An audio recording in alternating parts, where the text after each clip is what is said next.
भानपुर के महल में आज जश्न का माहौल था। सब बहुत खुश थे क्योंकि आज महल में राजकुमारी ने जन्म लिया। लेकिन ये खुशी ज्यादा समय तक न रही।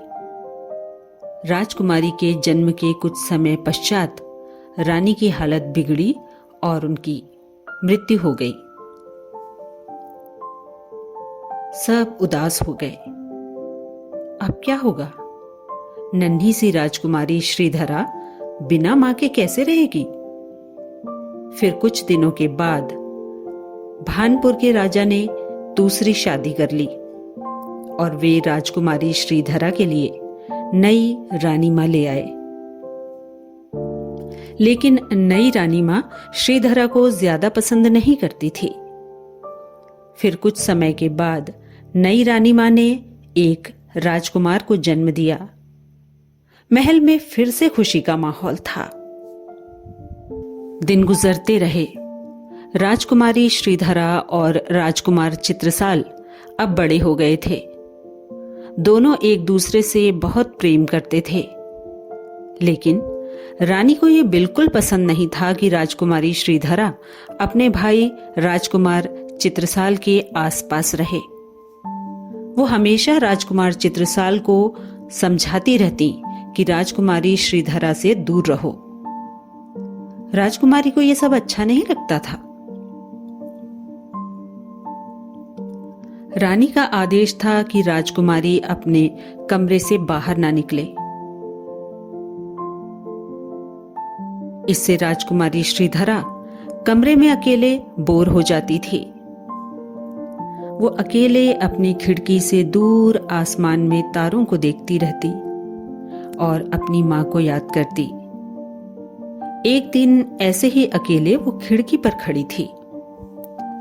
वो क्या देखती है कि एक चमकीला तारा उसके पास आ रहा है। पास आते ही वो एक सुंदर परी में बदल जाता है और फिर परी कहती है, तुम क्यों उदास हो? राजकुमारी श्रीधरा कहती है, मैं अपने कमरे में अकेले बोर हो जाती हूं। मैं बाहर सबके पास जाना चाहती हूं, पर परी कहती है कि आगे कुछ ना कहो।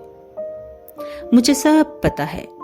मैं अक्सर तुम्हारे महल के आसपास से आती जाती रहती हूं। अच्छा, मेरी बात सुनो, क्या हम साथ में घूमने चल सकते हैं?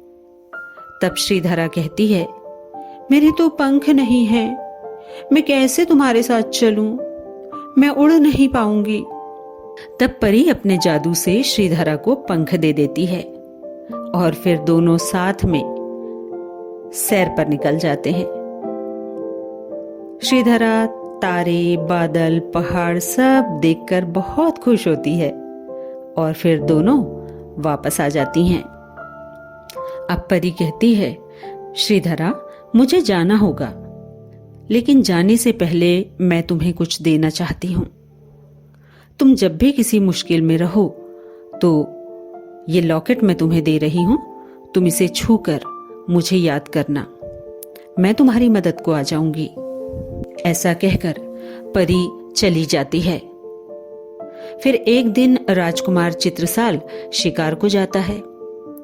रात हो जाती है लेकिन राजकुमार चित्रसाल वापस नहीं आता।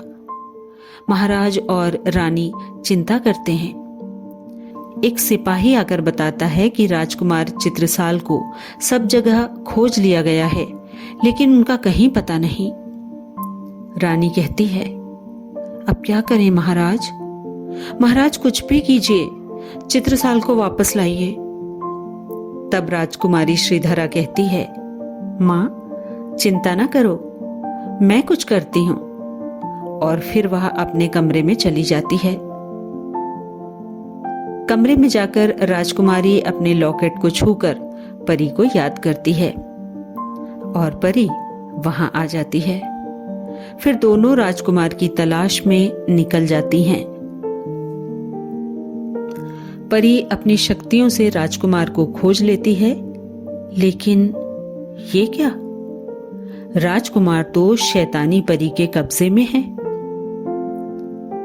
शैतानी परी कहती है, राजकुमार मुझसे शादी कर लो वरना मारे जाओगे। तुम्हारी इतनी हिम्मत, वो भी मेरे होते हुए। ऐसा कहते हुए परी उस शैतान परी को अपनी शक्ति से बिल्ली बना देती है और कहती है, लो कर लो अब शादी। और फिर बिल्ली यानी शैतान परी वहां से भाग जाती है। श्रीधरा और दोस्त परी राजकुमार चित्रसाल को लेकर महल वापस आते हैं और दोस्त परी वापस चली जाती है। राजकुमार चित्रसाल ने जब ये सारी बात महाराजा और रानी को बताई कि किस तरह राजकुमारी श्रीधरा और उसकी परी दोस्त ने उसको बचाया है, तब रानी श्रीधरा को गले लगा लेती है और महाराज भी उसे आशीर्वाद देते हैं। और अब श्रीधरा के जीवन में खुशहाली आ गई थी, क्योंकि अब उसे अपनी मां मिल गई थी। तो दोस्तों, कैसी लगी आपको हमारी ये कहानी राजकुमारी और परी दोस्त? हमें कमेंट करके ज़रूर बताइए। वीडियो को लाइक कीजिए, शेयर कीजिए और यदि आप हमारे चैनल पर नए हैं तो इसे सब्सक्राइब कीजिए।